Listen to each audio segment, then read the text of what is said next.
Sous la conduite du président de l'Assemblée nationale, Aimé Boji Sangara, la séance plénière du mercredi 10 décembre 2025 était consacrée à l'examen et adoption du rapport de la Commission économique financière et contrôle budgétaire relatif au projet de loi des finances pour l'exercice 2026 après son adoption article par article par les élus du peuple. Le président de la Commission ECOFIN-CB, Guy Mafuta Kabongo, a fait l'économie du rapport relatif à l'examen du projet de loi des finances pour l'exercice 2026. Ces projets de loi aura la particularité de voir le cadre macroéconomique changer.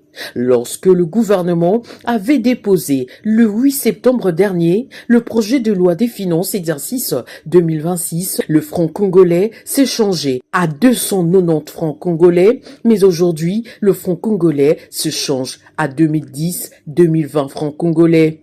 Le taux de change, qui est un indicateur du cadre macroéconomique, a sensiblement bougé, ce qui entraîne la restructuration de ce cadre. L'ECOFIN, qui a reçu ce projet de loi, a dû à nouveau travailler avec le gouvernement qui produit un nouveau cadrage qui cadre avec l'FMI. Nous avons un nouveau cadre macroéconomique avec un taux budgétaire de 24 et une prévision budgétaire de 26, a déclaré le président de la commission, Guy Mafuta Kabongo. La plénière de l'Assemblée nationale venait d'adopter le rapport de la commission ECOFIN qui a été chargé d'examiner en profondeur le projet de loi des finances déposé par le gouvernement le 15 septembre dernier. Ce projet aura la particularité d'avoir vu le cadrage macroéconomique changer. Vous le savez, lorsque le gouvernement avait déposé ce projet le 15 septembre dernier, le franc congolais se changeait à 290. Et aujourd'hui, le franc congolais s'échange à 210-220. Ce qui veut dire que le taux de change, qui est un indicateur important du cadre macroéconomique, a bougé, et ce qui entraîne également la restructuration de ce cadrage. Et donc, la commission ECOFIN, qui a reçu ce premier projet, a dû à nouveau travailler avec le gouvernement, qui a produit un nouveau cadrage, qui cadre avec le programme, avec le FMI. Donc, nous avons un budget qui s'adapte au nouveau cadrage macroéconomique, avec un taux budgétaire de 24, avec une provision vers la fin d'exercice de 26. Donc voilà un peu la particularité de ce projet. Et comme il y a eu cette baisse-là, les régions ont connu des problèmes pour atteindre les assignations. Et le plus important, nous avons privilégié les secteurs prioritaires, notamment la défense, la santé et l'éducation. S'agissant du budget annexe et de comptes spéciaux, les gouvernements tablent sur un accroissement de leurs recettes en 2026, respectivement de 6,6% et 9,0%. Cela serait dû à une bonne gestion des actes générateurs de recettes, des établissements publics d'enseignement supérieur et universitaire, des hôpitaux généraux de référence et des organismes auxiliaires reclassés en budget annexe, ainsi que des opérations de compte d'affectation spéciale répertoriées.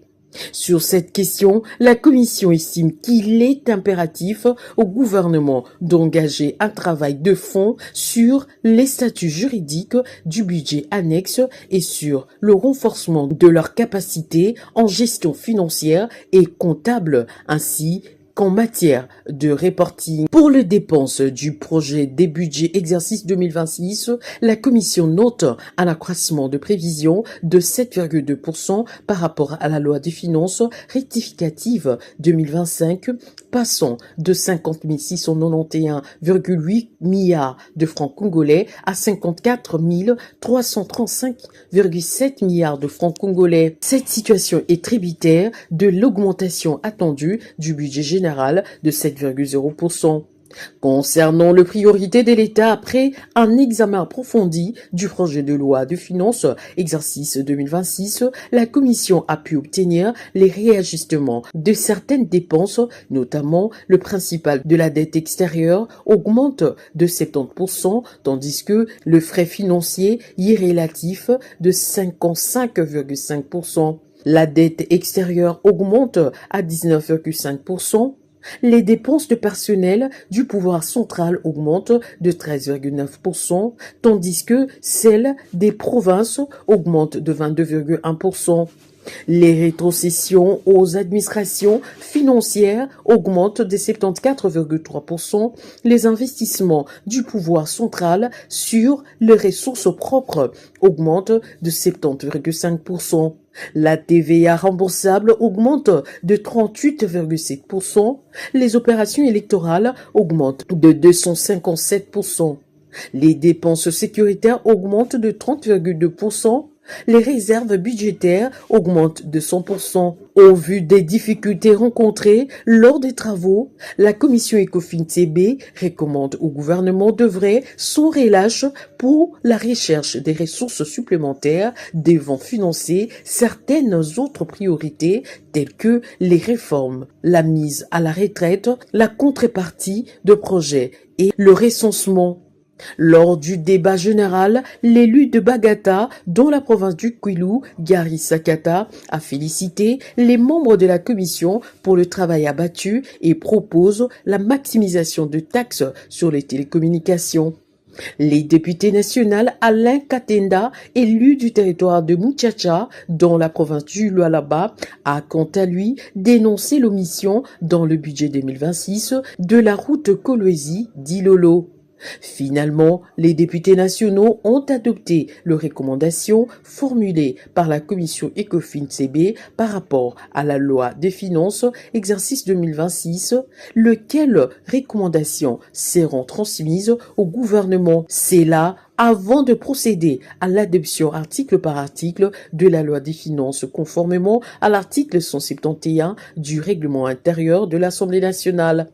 Notez que sur 430 députés qui ont pris part au vote, 428 ont voté pour, 2 contre et aucune abstention. Peu avant, le président de l'Assemblée nationale, Aimé Boji Sangara, avait d'entrée de jeu invité les députés nationaux à observer 1 minute de silence en mémoire de filles et fils de la RDC qui meurent dans la partie orientale du pays à cause de la guerre imposée injustement au Congo-Kinshasa par le Rwanda. Signalons par ailleurs que plusieurs députés nationaux en séance tenante formulé quelques motions d'information concernant la situation socio-économique qui prévaut dans leurs circonscriptions électorales respectives.